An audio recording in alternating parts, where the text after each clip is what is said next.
of economics past question number 11. Says comparison of interpersonal utility is possible because option A says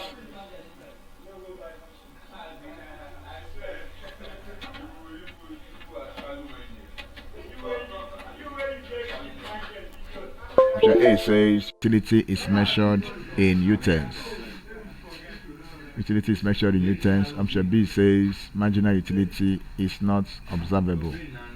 Option C says utility is subjectively determined. Option D says individual income differs. So the comparison of interpersonal utility is possible because utility depends on incomes of individuals. So option D is the correct answer. Thank you, and please subscribe for more past questions.